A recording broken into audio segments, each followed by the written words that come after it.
Le face-à-face avec Angélique Souche sur NC Première.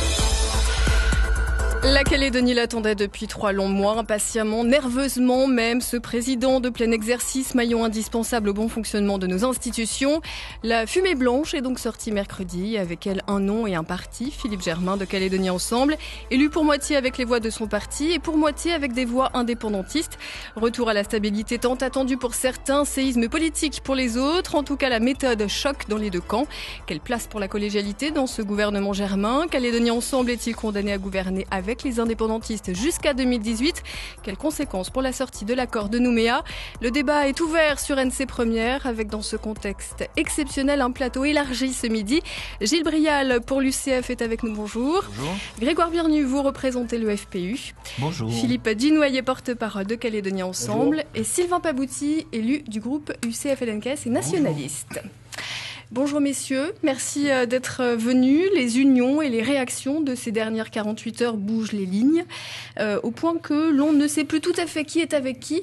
Alors finalement, aujourd'hui, qui sont chacun vos partenaires politiques? Philippe Dinoyer pour Calédonie Ensemble. Oui, écoutez, pour nous c'est simple, les lignes n'ont pas bougé. Tout le monde est chez soi. Il y a simplement eu la résolution d'un problème important, vous l'avez rappelé d'ailleurs dans votre présentation, qui durait depuis 3 mois avec un gouvernement sans présidence et sans réelle capacité d'action. Cette inaction est désormais résolue et chacun reste dans sa ligne, sur son programme, sur ses valeurs, sur ses principes, ce qu'il a défendu l'année dernière aux élections provinciales. Vous comprenez que c'est un petit peu abstrait pour les Calédoniens aujourd'hui ? Non, enfin si, je peux comprendre parce que je dois reconnaître que face physiquement aujourd'hui, mais face à nous, on a quand même des assauts de déclarations très très offensives et parfois je trouve même limite, mais la réalité est beaucoup plus simple et il suffit juste de se reporter à la semaine dernière. Pas remonter au calendrier grec, mais la semaine dernière, on était bien tous sur nos valeurs respectives, indépendantistes et loyalistes, chacun avec des opinions divergentes sur la modification de la loi organique et notamment la constitution du corps électoral de sortie. On a, en l'occurrence, Calédonie Ensemble, le FPU, l'UCF, signé une proposition commune, travaillé à cette proposition pendant des heures sur un sujet qui est majeur. Donc il ne faut pas s'emporter, il ne faut pas prendre ce qui est simplement, et c'était très important, une élection pour autre chose que ce que ce n'est, c'est-à-dire la résolution d'un problème. Et aujourd'hui, Calédonie Ensemble n'est pas plus nombreux qu'hier, pas moins nombreux non plus. Il a une responsabilité supplémentaire, mais on l'a dit, à l'issue de la crise du CGS, on était prêt à l'endosser, cette responsabilité. Et il faudra, pour Philippe Germain comme pour les autres présidents du gouvernement, travailler avec l'ensemble des formations politiques. Grégoire Birnu, aujourd'hui, est-ce que vous pouvez encore vous dire partenaire de Calédonie Ensemble ? Alors, non seulement nous sommes, nous, le rassemblement UMP-FPU, dans l'opposition, mais nous restons désormais le seul rempart contre l'indépendance. Parce que Philippe Dinoyer parlait de l'union des non-indépendantistes pour la modification de la loi organique la semaine dernière, mais en fait c'est un cheval de Troie qui se termine par un coup de poignard dans le dos à peine 5 jours après. Donc je répète ce qu'on a déclaré ces derniers jours, l'élection de Philippe Germain par les indépendantistes, c'est une trahison du camp loyaliste avec la complicité donc orchestrée par Philippe Gomez, avec la complicité de Paul Néaoutine et du gouvernement socialiste. D'ailleurs, c'est tout à fait normal, encore une fois, puisqu'il faut quand même pas oublier que Paul Néaoutine était le porte-parole de François Hollande pendant la campagne présidentielle de 2012. Alors, est-ce que c'est pas un peu simplifié, Paul Néaoutine ? Est-ce que Paul Néaoutine, aujourd'hui, est le président du FLNKS ? J'allais dire, la situation indépendantiste est probablement un peu plus complexe. Tout ce qu'on voit, nous, c'est que c'est la frange du Palika et de ses alliés qui l'a emporté et qui a permis de signer un communiqué commun qui, je vous le rappelle, était censé ne pas énoncer un certain nombre de contreparties, mais quand vous regardez dans le détail, elles y sont les contreparties. Encore une fois, c'est la finalisation du transfert de compétences, la nationalisation de la SLN. On va y revenir. Voilà, on est bien d'accord. Donc, encore une fois, les masques maintenant sont complètement tombés. L'axe qu'on appelle l'axe Néaoutine-Gomez gouvernement socialiste marche désormais à visage découvert. Et moi, ce que je voudrais dire aux Calédoniens, c'est que malheureusement, ce n'était pas un poisson d'avril. L'indépendance est bel et bien en marche. Gilles Brial, est-ce que vous êtes, j'allais dire, aussi radical ? Est-ce que vous êtes, vous aussi, encore un rempart contre l'indépendance ? Et est-ce que pour vous, les cartes sont aujourd'hui complètement brouillées ? Enfin, le rempart contre l'indépendance, ça fait aucun doute. C'est-à-dire que nous, on a toujours prôné le maintien de la Nouvelle-Calédonie dans la France. Sur votre question sur qui est partenaire, aujourd'hui, je ne sais pas qui est partenaire de qui. Je sais l'échec qu'on a eu. L'échec, c'est ne pas avoir été capable d'unir les loyalistes pour avoir une stabilité dans les institutions, que ce soit au gouvernement et dans l'ensemble des collectivités. Et ça, c'est un échec que l'on regrette, que l'on déplore aujourd'hui. Galliano a plusieurs fois tendu la main à Calédonie Ensemble, à Philippe Gomez personnellement, pour se mettre autour d'une table et trouver une solution avec le rassemblement. Il y a eu une fracture au sein du CGS. Je ne veux pas revenir sur l'histoire. On avait besoin de savoir si le rassemblement voulait être dans la majorité ou dans l'opposition, mais on avait besoin également de savoir ce que Calédonie Ensemble attendait et comment en trois on était capable de donner confiance aux électeurs, mais surtout à tous ceux qui entreprennent en Nouvelle-Calédonie dans la confiance dont ils ont besoin aujourd'hui. Et ça, je pense que c'est cassé. Ça va être compliqué, il va y avoir forcément des incidences sur ce qui s'est passé hier. Je suis incapable de vous le dire aujourd'hui. Je dirais, c'est comme au poker, maintenant on attend de voir. Alors Sylvain Pabouty, Dewey-Gourdet a eu un empêchement de dernière minute. Vous allez porter la voix indépendantiste. Vous aujourd'hui, alors je rappelle que vous êtes personnellement membre de la composante Sud, vous êtes élu du groupe UCF-LNKS et nationaliste. Finalement, qui sont vos partenaires? Vous revendiquez ce terme de partenaire de Daniel Goa avec Calédonie Ensemble? Je dirais que... Quand on parle de partenaires, on fait souvent référence aux partenaires historiques des accords de Matignon et de l'accord de Nouméa. Après, le terme de partenaire, est-ce qu'elle s'applique réellement dans d'autres situations, etc. Donc, je pense que le terme de partenaire, elle s'applique plus quand on parle d'un certain nombre de dossiers, de positionnement sur des dossiers qui doivent faire évoluer le pays, qui doit mettre en œuvre, grosso modo, l'accord de Nouméa, qui doit concerner, je dirais, la vie quotidienne des citoyens. Justement, etc., ce fameux communiqué auquel Grégoire Bernu faisait allusion, on va y revenir. Oui. Il y a 3 points, 3 axes sur lesquels l'UC dit, on vous donne nos voix, le FLNKS, parce que là-dessus, on peut trouver un terrain d'entente, une proximité. Il y a ce fameux transfert des compétences. Qu'est-ce que vous attendez aujourd'hui de Calédonie Ensemble sur ce point-là? D'abord, sur la démarche. Je crois que si on est arrivé là aujourd'hui, c'est tout simplement parce qu'il y a un constat, et le constat, c'est lequel? C'est l'incapacité des loyalistes, comme on dit, des non-indépendantistes, à trouver une solution entre eux. Et ça dure depuis le mois de décembre. Décembre, janvier, février, plus de 3 mois. Donc, il n'y a pas cette je dirais, de recherche réelle de solutions, effectivement, pour qu'on puisse trouver une solution au niveau de la présidence du gouvernement. Et c'est dans ce cadre-là qu'effectivement, les indépendantistes, que ce soit ceux qui ont signé, je dirais, le communiqué qui approuve ce qui va se passer donc, le 1er avril, ou que ce soit le groupe UC-FNKS et nationaliste. Vous n'approuvez pas personnellement ce communiqué? Où on a pris un certain nombre de décisions, à savoir qu'il fallait s'impliquer un peu plus, montrer aux Calédoniens que les Calédoniens n'ont pas besoin de l'État français pour résoudre ce problème-là. Et donc c'est bien dans ce cadre-là qu'on a, à partir de janvier, février, avec notre chef de groupe Roch Ouamitan, lancé un certain nombre de consultations auprès donc, des 3 forces de la droite coloniale pour voir qu'est-ce qu'on peut faire ensemble. Et moi je le situe historiquement dans ce cadre-là. La démarche, après, les Calédoniens l'ont suivi, mais concrètement... Après, concrètement... Vous venez de le rappeler, vous étiez en position de force, vous avez élu le roi, vous étiez faiseur de roi, vous avez pris cette responsabilité. Oui. Les Calédoniens ont probablement du mal à croire qu'il n'y a pas contrepartie, ou en tout cas une pression possible de votre part. Effectivement, c'est bien indiqué dans le communiqué qu'il n'y a pas de contrepartie. Ceux qui ont signé ce communiqué-là le diront précisément dans leur instance qu'ils sont concernés. Par exemple, le président de l'Union calédonienne a signé ce communiqué.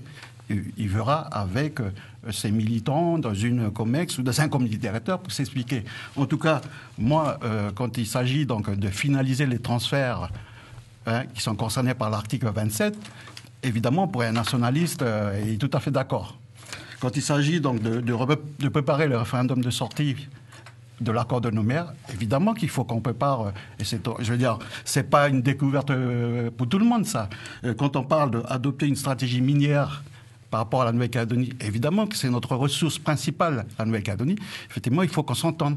Après, il faut aller plus loin. Il faut aller plus loin dans ce cadre-là. Soyons clairs, Philippe Dunoyer, Calédonie Ensemble serait-il engagé, j'allais dire mais je vais répondre à ça. Parce qu'en fait, c'est... Notamment sur le transfert de bien des sûr, compétences. Bien sûr. En fait, depuis l'élection, on entend des déclarations à l'emporte-pièce très fortes, avec l'indépendance est en marche. Donc, je rassure les Calédoniens qui ont voté pour Calédonie Ensemble, on est toujours contre l'indépendance. Voilà, c'est simple, c'est clair, c'est dit.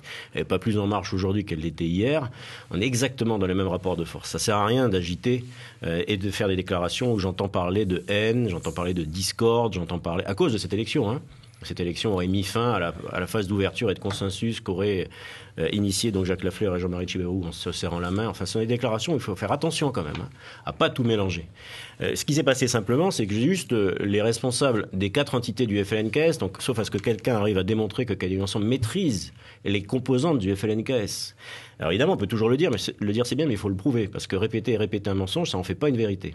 Donc là, la donne est claire, dans le communiqué c'est dit, il n'y a pas de contrepartie, Calédonie Ensemble l'avait dit avant, au moment où, comme Gilles le disait, et contrairement à ce qu'il indique, on a, à la fin du CGS, sans refaire l'histoire, expliqué quel était notre positionnement, notre logique, c'était que la nôtre.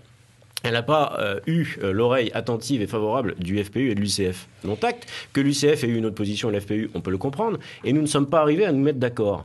Quelle était la solution ? Alors, il aurait fallu, parce qu'il n'y avait que 2 solutions, malheureusement, c'était assez simple. C'était ou la présidence à Cynthia Ligère, FPU, ou à Philippe Germain, Calédonie Ensemble. Donc, comme ça ne devait pas... au dire de mes 2 confrères, ça ne devait pas être Calédonie Ensemble, il fallait que ça soit Cynthia Ligère, on ne pouvait pas l'accepter. Sans refaire l'histoire. Ça explique pourquoi le FLNKS et l'UC notamment, et les 3 groupes qui sont présents là, UCF, FPU et CE, ont participé à des réunions, à des échanges avec et à l'initiative de l'appel à l'unité calédonienne de l'Union calédonienne. On est bien allés tous les voir. À ce moment-là, personne n'a crié en disant on va devenir indépendant. Ce qui se passe simplement, c'est que la solution... Il n'y a pas eu de volonté de la part de Calédonie Ensemble de discuter. C'est-à-dire que tout le monde a été voir. Quand le UCF-LNKS a proposé de rencontrer les loyalistes, tout le monde a été les voir. Mais quand nous, on a proposé de se rencontrer entre loyalistes, on n'a pas été capable de faire ça. Mais on s'est parlé pendant 8 mois, sur les contreparties, moi je ne sais pas, personne ne sait aujourd'hui ce qui a été signé et même une partie des indépendantistes ont découvert ce communiqué, donc personne ne sait ce qu'il y a derrière. Tout ce que je sais, c'est que Daniel Goa, il l'a dit hier sur votre antenne, il l'a dit en amont il y a une quinzaine de jours dans la presse, qu'eux, ils cherchaient à faire une majorité avec ceux qui étaient le plus en même à développer leur programme. Et sur le communiqué du FLNKS, ou d'une partie du FLNKS, j'en sais rien, ils disent qu'il n'y a pas de contrepartie, mais il y a 4 points sur lesquels ils veulent avancer. Le premier, c'est les transferts de compétences. Et nous, c'est vrai qu'on est opposés aux transferts de compétences. Il ne reste que l'article 27, mais il faut dire aux Calédoniens ce que c'est. Ça veut dire qu'aujourd'hui, ceux qui ne peuvent pas voter aux élections provinciales, si on transfère demain, ne pourront pas voter aux élections municipales. Aujourd'hui, quand un élu prend une décision à la tête d'une collectivité, que ce soit une province ou une commune, il y a un contrôle de légalité qui est fait par l'État pour contrôler que ce qu'on fait est légal. Demain, c'est les élus calédoniens qui vont contrôler que ce qu'ils font est légal. On met un pied dans la République bananière. Donc nous, c'est sur ces points-là qu'il y a un vrai désaccord aujourd'hui. Et moi, ce qui m'inquiète, au-delà des guerres qu'il y a entre les loyalistes et les indépendantistes, c'est ce qu'il y a derrière ce communiqué qui dit qu'il n'y a pas de contrepartie, mais on veut avancer sur un certain nombre de points. On veut avancer sur une politique minière qui, moi, je demande à savoir quelle est cette politique minière, si elle consiste à brader les mines calédoniennes pour financer les investissements du Nord et une politique indépendantiste, ça peut pas être quelque chose qu'on soutient. Grégoire Bernu. Alors déjà, moi je voudrais revenir sur ce que vient de dire Philippe Dunoyer. Philippe Dunoyer parle de déclarations à l'emporte-pièce et de mensonges, etc. Moi, j'ai une question à lui poser, c'est que j'aimerais bien savoir qui c'est qui ment dans cette affaire. J'ai devant moi la retranscription de la déclaration de Philippe Gomez sur Océane FM le 23 décembre dernier. Je cite Philippe Gomez. Philippe Gomez dit quoi ? Il dit « Donc, Pour Calédonie Ensemble, il est hors de question que ce soit des voix indépendantistes qui nous portent à la présidence du gouvernement. Je le dis de manière très claire, sur les 11 élus du gouvernement de la Nouvelle-Calédonie, il y aura 6 élus non indépendantistes. L'élection à la présidence ne peut venir que des voix non indépendantistes. Et je demande, et je sais que ce sera respecté, que les indépendantistes ne contribuent pas à venir régler les problèmes que nous avons dans notre sensibilité. C'est à nous de les régler et d'assumer ces choix. Donc voilà, ça c'est une déclaration de Philippe Gomez. Qu'est-ce qu'on constate à peine 2-3 mois après, que Philippe Germain, non seulement il est élu par les voix des indépendantistes, mais qu'en plus les indépendantistes signent un communiqué commun sur lequel figure un certain nombre de contreparties. Alors, j'ai bien entendu la réponse de Philippe Germain qui nous dit, en gros, qui nous renvoie à ce qu'ils appellent la coalition.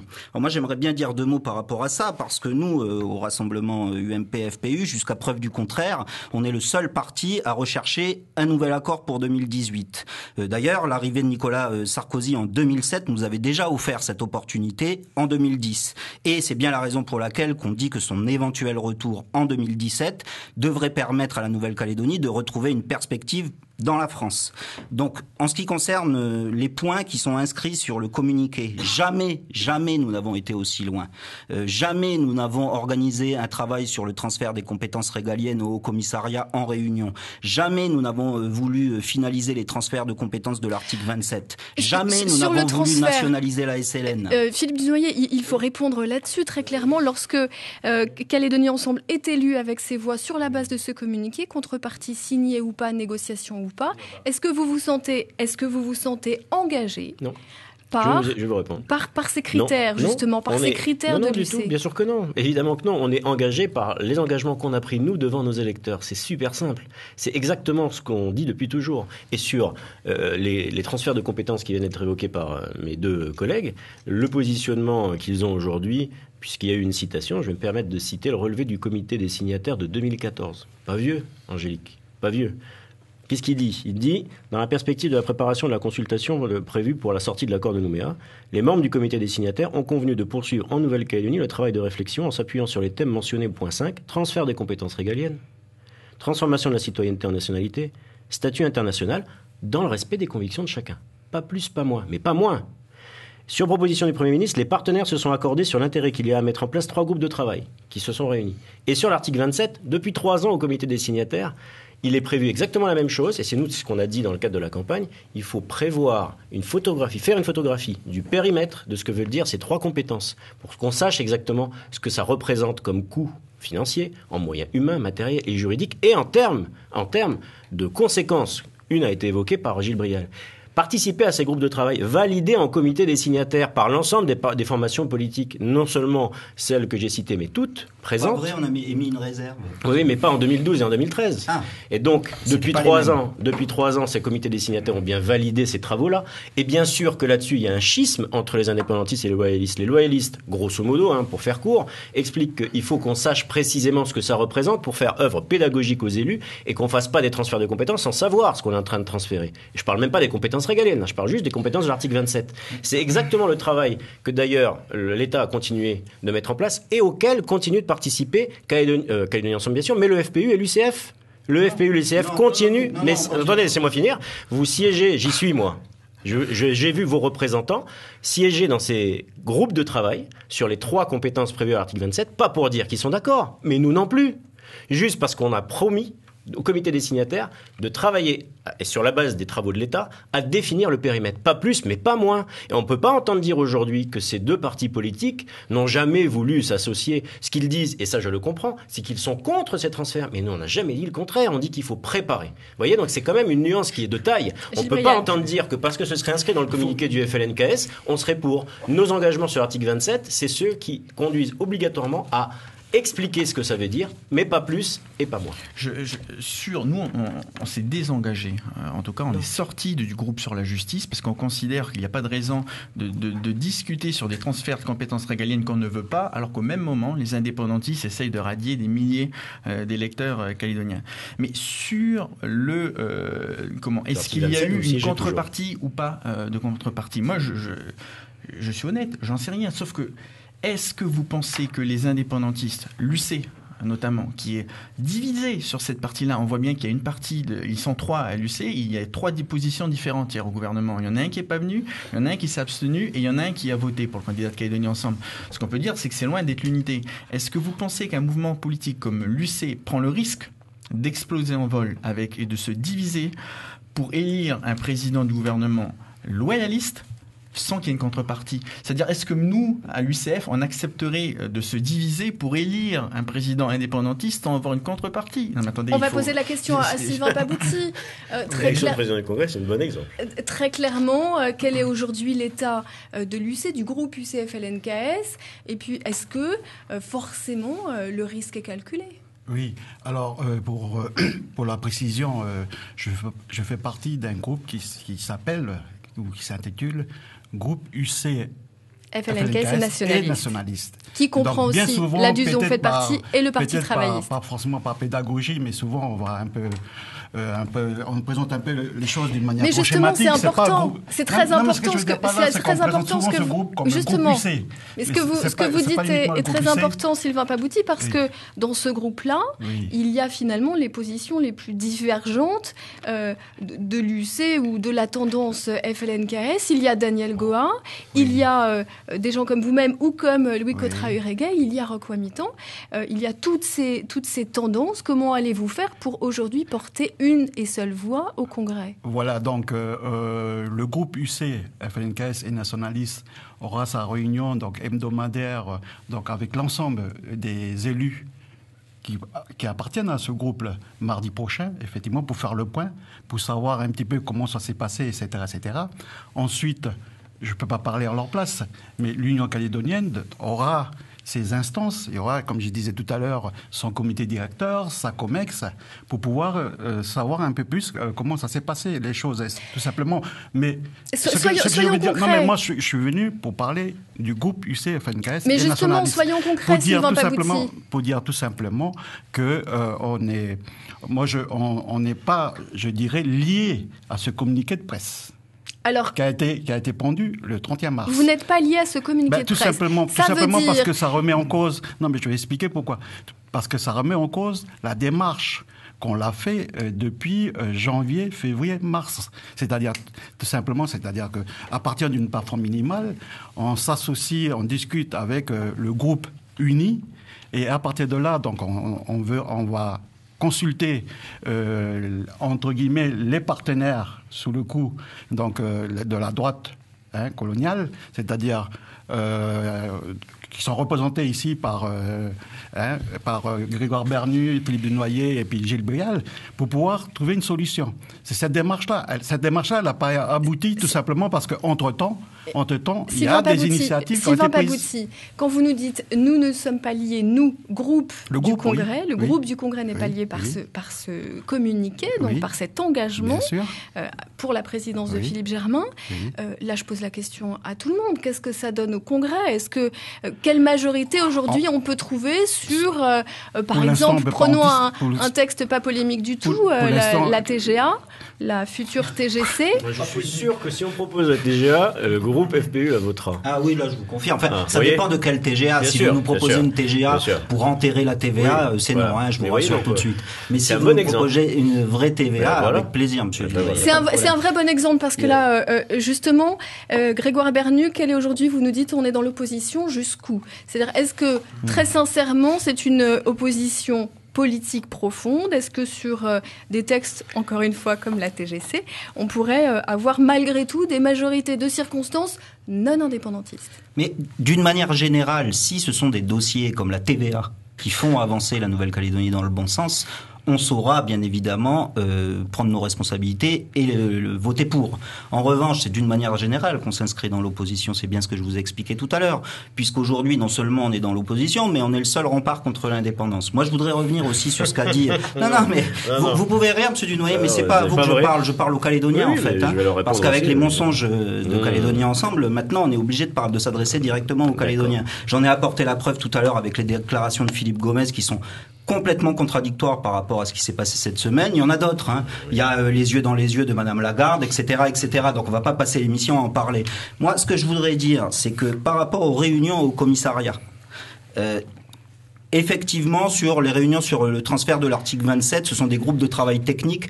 Probablement qu'il y a des gens de chez nous qui y participent. En revanche, je parlais des réunions organisées au commissariat sur le transfert des compétences régaliennes, notamment la justice.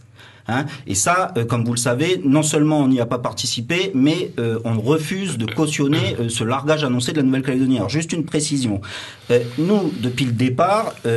Jamais, encore une fois, nous n'avons voulu de ce référendum éclairé avec ces deux propositions, parce que c'est quoi ces deux propositions ? C'est soit une indépendance pure et dure, soit une indépendance plus douce, pour que la population calédonienne finisse finalement par choisir la solution la moins pire. Donc ça, c'est quoi en réalité ? Juste rapidement, c'est la lecture et l'interprétation, et c'est pas un secret, c'est comme ça depuis les années 80. C'est la lecture et l'interprétation de l'accord de Nouméa par les socialistes, c'est-à-dire celle d'un corps électoral restrictif. Alors là, quelle est finalement, parce qu'on mélange entre guillemets un petit peu les débats, cette volonté de l'État de travailler sur ses compétences régaliennes, aujourd'hui en quoi finalement a-t-elle un lien, j'allais dire, avec les oppositions locales ? C'est bien ce que je vous disais, c'est-à-dire que le gouvernement socialiste s'est quand même rendu complice de ce qui s'est passé cette semaine. Donc à partir de ce moment-là, il a un rôle majeur. Il a convoqué 2 heures après. Ça veut dire quoi ? Il a eu des consignes ? Ça veut dire qu'il attendait que ça et que derrière, il s'était organisé pour pouvoir élire Philippe Germain à la tête du gouvernement. Moi, je voudrais quand même finir parce que vous le vouliez ou non, c'est très important. À partir du moment où on a en face de nous des gens, donc l'État socialiste, le gouvernement socialiste plus précisément, qui a cette lecture et cette interprétation de l'accord de Nouméa. C'est quoi ? Ça va finir par quoi tout ça ? C'est-à-dire qu'encore une fois, il y a le corps électoral restrictif, on l'a vu au Congrès avec la modification de la loi organique, il y a les transferts de compétences de l'article 27 présentés comme obligatoires, c'est une promesse de campagne de François Hollande, il y a la nationalisation de la SLN, c'est quoi ? C'est le nouveau préalable minier, et il y a enfin le nouveau nationalisme économique prôné par monsieur Mapou du Palika au Congrès à l'occasion du vote des mesures fiscales de l'agenda partagé. Donc tout ça, ça va se finir comment ? Ça va se finir par un nouveau nom et un nouveau drapeau pour la Nouvelle-Calédonie, et c'est ça l'indépendance la plus douce. C'est une indépendance maquillée, mais une indépendance quand même. Et j'en termine, n'oubliez pas, c'est ça qui a provoqué le départ fracassant de Jean-Jacques Brault. Ne l'oubliez pas. Voilà. Très sincèrement, Grégoire Bernu, aujourd'hui, cette inquiétude que vous manifestez à nouveau à l'égard des intentions de l'État, comment la relier, comment l'associer à l'épisode de politique locale auquel on vient d'assister, à savoir l'élection de Philippe Germain ?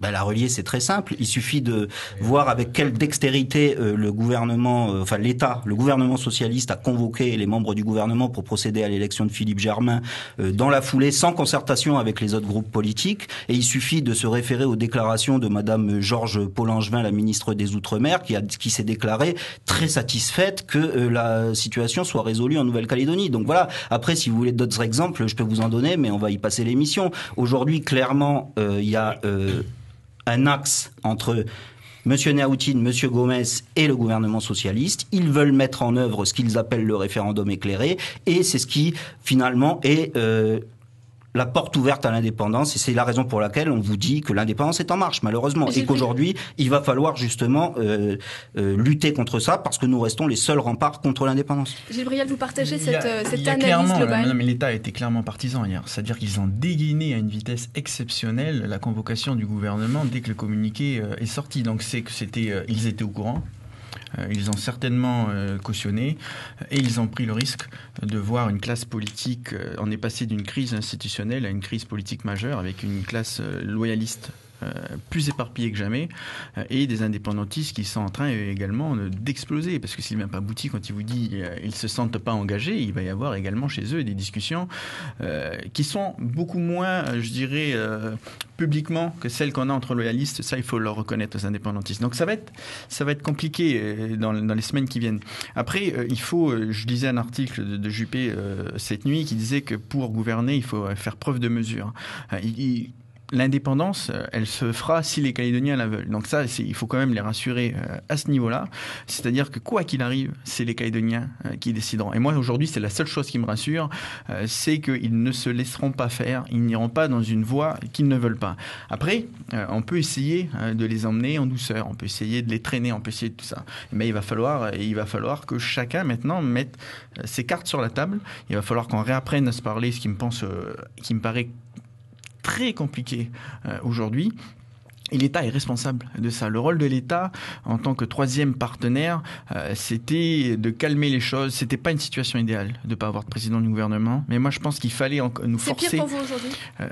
Aujourd'hui, Pierre l'institution. Frogier a dit que c'était finalement la sortie la plus dramatique, la pire des sorties qu'on pouvait imaginer. Non, j'en sais rien. Ce que je sais, c'est que on a un président du gouvernement, on va avoir une institution qui est en marche, mais on va avoir une classe politique qui est complètement explosée dans la dernière mandature de l'accord de Nouméa. Moi, c'est ça qui m'inquiète, c'est-à-dire que dans 3 ans, au plus tard, on est censé avoir un référendum, et que nous on souhaite maintenant, pour ou contre l'indépendance. Mais comment on prépare cette échéance si on n'est pas capable de se parler? Et là, on n'a pas été capable de se parler sur... Il y a des différends entre nos 3 mouvements loyalistes. Nous, quand on dit qu'il faut associer les loyalistes, il faut une majorité loyaliste, ça ne veut pas dire qu'on va exclure les indépendantistes. C'est-à-dire on fait d'abord une plateforme commune entre loyalistes, qu'on élargit aux indépendantistes, parce qu'il ne faut pas faire loyaliste contre indépendantiste en permanence, il faut qu'on soit capable de se rassembler sur un minimum de dossiers pour préparer la sortie. Aujourd'hui, on n'est pas du tout dans les conditions pour préparer la sortie de l'accord de Nouméa. Philippe Dunoyer, lorsque l'on entend vos deux, adversaires, en tout cas aujourd'hui partenaires en face, très sincèrement, est-ce que Calédonie Ensemble n'est pas condamné à chercher au gré des textes des voix indépendantistes pour faire avancer les réformes que Philippe Germain veut mettre en place? Écoutez, je vais répondre à votre question, puis j'aimerais apporter quelques éléments de réponse, parce que depuis tout à l'heure, c'est quand même un feu nourri, et j'ai pris quelques notes. Donc sur la recherche d'une majorité, quelle qu'elle soit, ça a toujours été le travail de tous les présidents du gouvernement. Alors évidemment, c'est plus simple parfois en fonction de la configuration au Congrès et au gouvernement. Mais l'objectif quand même, et je dirais la contrainte que l'accord de Nouméa a fixée au gouvernement, c'est la recherche permanente du consensus, de la collégialité, vous savez, ces principes qui sont difficiles à mettre en œuvre, mais qui font la beauté de l'exercice. Alors, c'est aujourd'hui, certes, visiblement beaucoup plus compliqué que ça ne l'était avant. Je crois quand même que nos auditeurs préfèrent un gouvernement en action, même si c'est très difficile, qu'un gouvernement cantonné aux affaires courantes depuis 3 mois. Ça, j'en suis absolument convaincu. Donc, c'est quand même, malgré toutes ces critiques, une bonne nouvelle, une très bonne nouvelle que le gouvernement ait récupéré la plénitude de sa capacité, où il faut le rappeler d'ailleurs... Est-ce qu'elle n'est pas théorique, cette capacité de gouverner aujourd'hui ? Je vais vous expliquer pourquoi. Sur 11 membres du gouvernement, on a 5 formations politiques représentées. Enfin, après il y a des nuances, mais 5 formations politiques représentées. Sur ces 5 formations politiques, chaque membre du gouvernement a des secteurs sur lesquels il va faire avancer les réformes qu'il porte au nom du gouvernement. Et c'est tous les jours le cas depuis 1999. Donc on ne peut pas penser que parce qu'un président serait Calédonie Ensemble ou FPU ou UCF, ce seraient les réformes de Calédonie Ensemble, du FPU ou de l'UCF. Ce sont les réformes collégialement et majoritairement adoptées ou pas par le gouvernement qui finissent par arriver au Congrès. Et en fait, la vérité en pratique, c'est que ces équilibres se trouvent assez souvent, puisque dans l'écrasante majorité des cas, c'est à l'unanimité que les membres du gouvernement valident les réformes portées par chacun des 11 membres, et au Congrès que les débats ont lieu. Alors ce sera certes, vu ce que j'entends, plus compliqué, bien sûr. Écoutez, c'est pas parce que c'était simple que la responsabilité a été acceptée, mais ça fait partie de l'exercice. Ce sera obligatoire au gouvernement et au Congrès. Et ce sera pas plus simple pour Philippe Germain que ça l'était pour les présidents d'avant. Maintenant, juste quelques mots, parce que l'objectif, c'était pas non plus de jeter de l'huile sur un feu qui est déjà très agité par ce que j'entends face à moi. Il n'y a pas d'unique rempart à l'indépendance, même malgré tout ce que peut dire Grégoire Bernu. On est un parti opposé à l'indépendance. On a toujours affirmé, et c'est toujours le cas, que le rapport de force 60-40 dans l'électorat, et je suis d'accord avec Gilles Brial, permettra aux Calédoniens, in fine, toujours et quel que soit le type de solution qui sera validée, de choisir. C'est bien uniquement, et encore heureux, aux Calédoniens que revient le choix final. Donc là-dessus, personne ne doit être inquiet.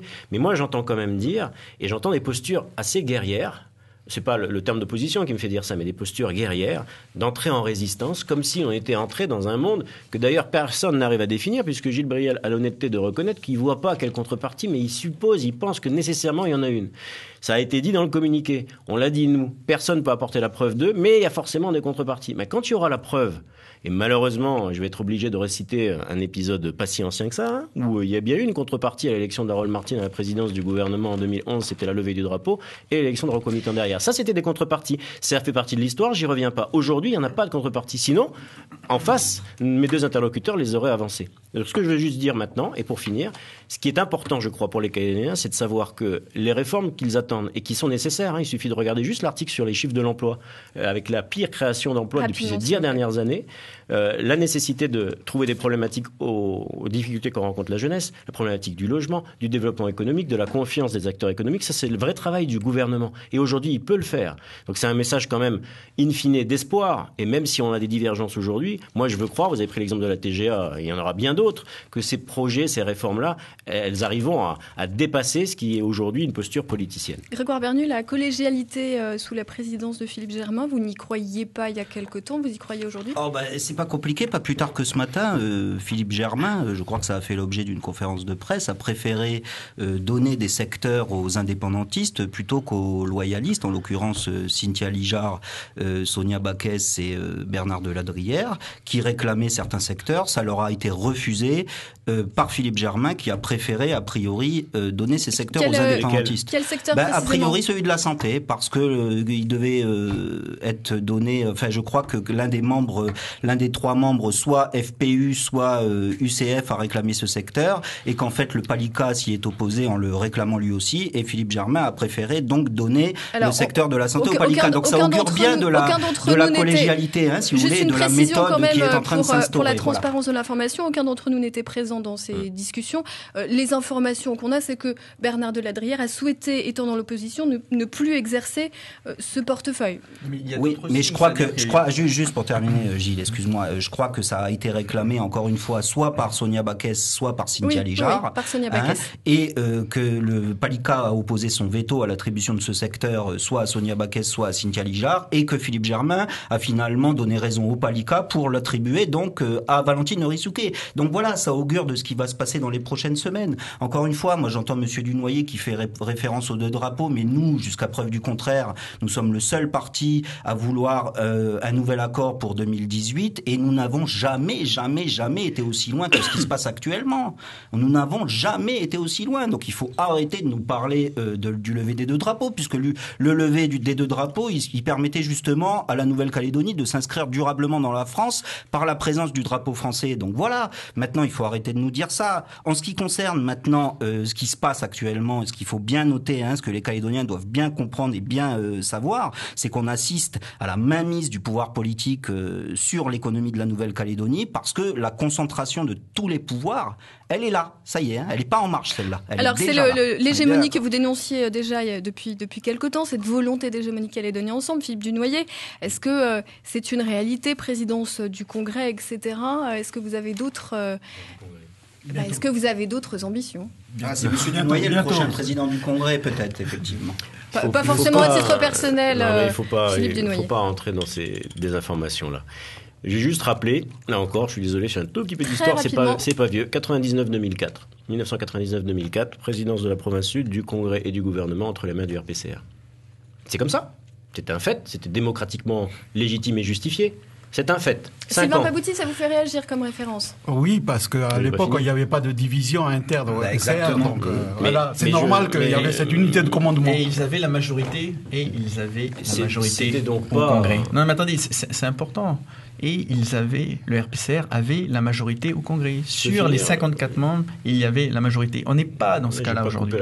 On n'est pas. Non, mais c'est juste une précision qui est importante. Si on donne que la moitié des informations à nos auditeurs, je pense qu'en ce moment vous êtes bien placé pour parler de la moitié des informations. Mais je ne veux pas polémiquer avec vous. C'est votre droit. Je rappelle juste un fait simplement. Donc ensuite, ce qui s'est passé au gouvernement aujourd'hui, dont on parle beaucoup, est la résultante de l'échec du CGS. J'en fais pas plus, mais on en a beaucoup parlé. Ça suffit.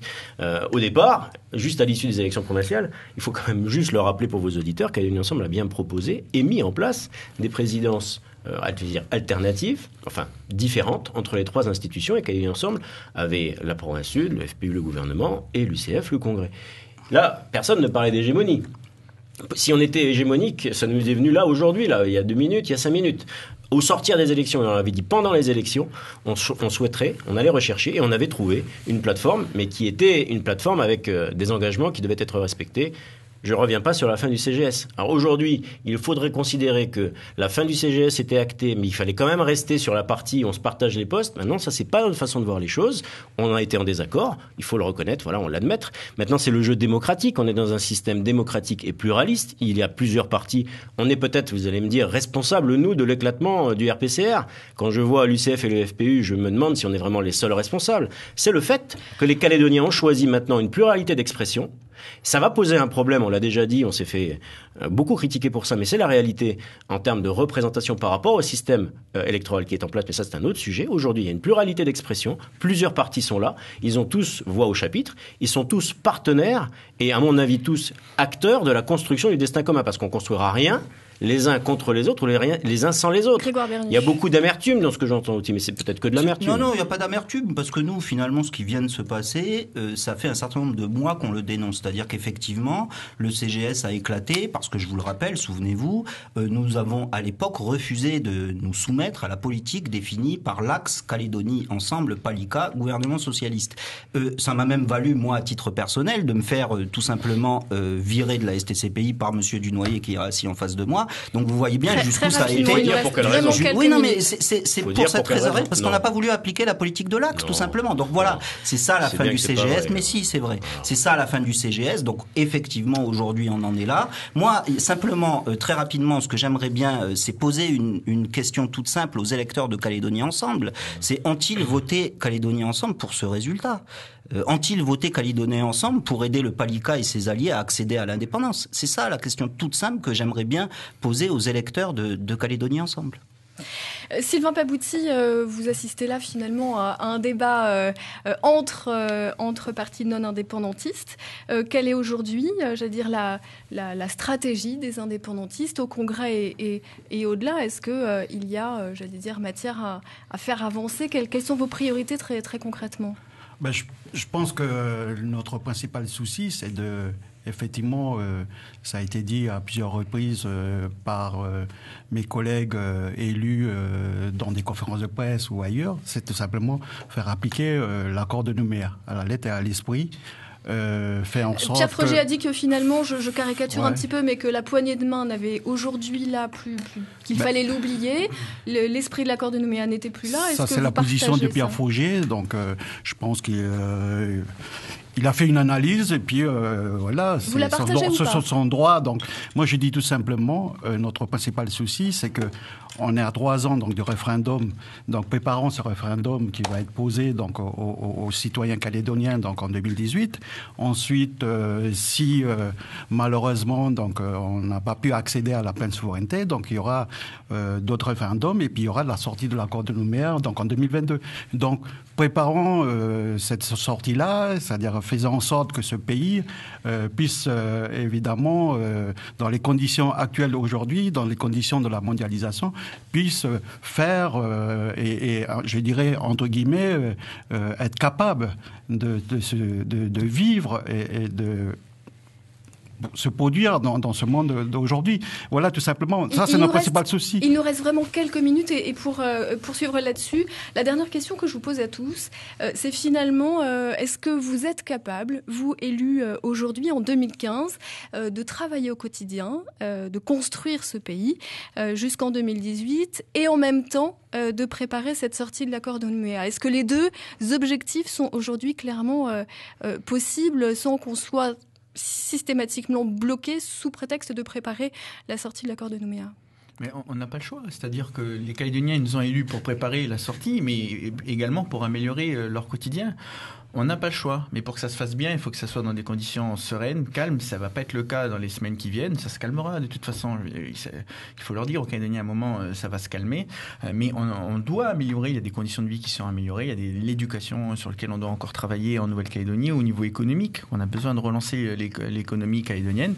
Et là-dessus, il faut être capable de se parler. Donc pour pouvoir se parler, il ne faut pas aller trop loin dans nos positions. Et là, on a été certainement loin ces derniers temps. Et il faut avoir la possibilité de se parler entre nous et de parler aux indépendantistes sur comment nous on voit les choses et comment les indépendantistes voient l'après accord de Nouméa. Grégoire Berniche, est-ce qu'on peut travailler sur le quotidien et en même temps préparer l'après ? Tout à fait, parce que les Calédoniens, comme l'a dit Gilles, très justement, les Calédoniens nous ont élus pour qu'on travaille sur le quotidien. Donc, est-ce que vous en êtes capable ? Mais bien évidemment qu'on en est capable, c'est ce qu'on fait depuis le début de la mandature. Vous l'avez bien vu la semaine dernière et il y a de nombreux débats en commission. Simplement, c'est pas simple puisqu'on n'est pas forcément d'accord. Donc forcément, ça prend du temps, il y a des échanges, etc.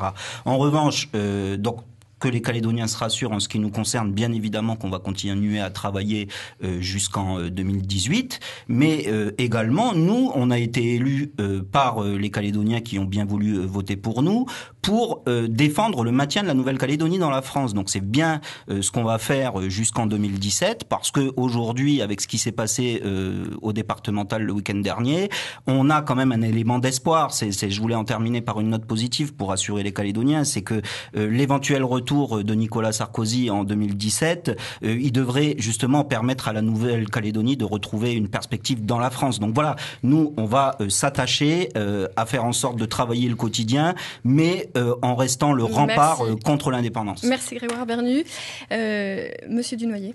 Oui, écoutez, voilà, c'est finalement rassurant, puisque malgré tout, et en dépit des grosses déclarations, on est quand même tous bien capables, et c'est effectivement une responsabilité, une exigence, de travailler ensemble, mais nous on ne dit pas plus, pas moins que ça. Aujourd'hui, on a justement récupéré cette capacité à le faire au travers du gouvernement qui est dorénavant de plein exercice. C'est très bien. De nombreuses réformes sont attendues. Il faudra effectivement qu'on apaise nos débats, puisque véritablement, moi je souhaiterais en tout cas que la sérénité revienne vite. C'est pas nature, à rassurer non seulement les acteurs économiques qui sont peut-être les plus sensibles, mais les Calédoniens en général. Par contre, ce qui est certain, c'est que ce travail-là, il a déjà été entamé depuis l'issue des dernières élections provinciales. On s'y est engagé, on a respecté nos signatures, partout où on les a apposées, que ce soit au comité des signataires, que ce soit à l'agenda fiscal, social, économique partagé, ou que ce soit au moment des élections provinciales. On reste exactement sur le même profil, on n'a pas changé d'un millimètre. Toujours, nous aussi, contre l'accession de la Nouvelle-Calédonie à l'indépendance, évidemment, en dépit de la réitération de ce que j'entends. Et on a un programme qu'on souhaite aussi, comme nos partenaires, mettre en œuvre. Ça fera l'objet de discussions, mais ça, c'est le jeu démocratique et c'est normal. Sylvain Babouty, pour le groupe UCF-LNK, c'est nationaliste. Vous avez le mot de la fin. Est-ce que le Congrès peut travailler ? Que ce soit pour la préparation donc, de la sortie de l'accord de Nouméa ou pour la préoccupation par rapport à l'amélioration des conditions de vie des gens ou pour leur quotidien, je pense que la question pour ou contre l'indépendance n'est pas suffisante. Je crois qu'on a une préoccupation majeure qui traverse l'ensemble des partis politiques, c'est qu'il faut qu'on travaille ensemble. Et je crois que la démonstration de l'incapacité, entre guillemets, des trois forces de droite pour pouvoir s'entendre, notamment par rapport à la question donc, de l'élection du président du gouvernement, démontre qu'on a besoin des indépendantistes. Et déjà, je rappelle qu'en 2009, avec la fin du parc républicain, c'était la même chose. L'émission est terminée. Merci beaucoup à tous les quatre d'être venus débattre sur ce plateau d'NC Première. Un débat terminé. Il sera rediffusé dimanche à 17h sur ces mêmes ondes. Une émission que vous pouvez réécouter sur notre site internet www.ncpremière.nc. Merci à tous et bonne continuation sur La Première.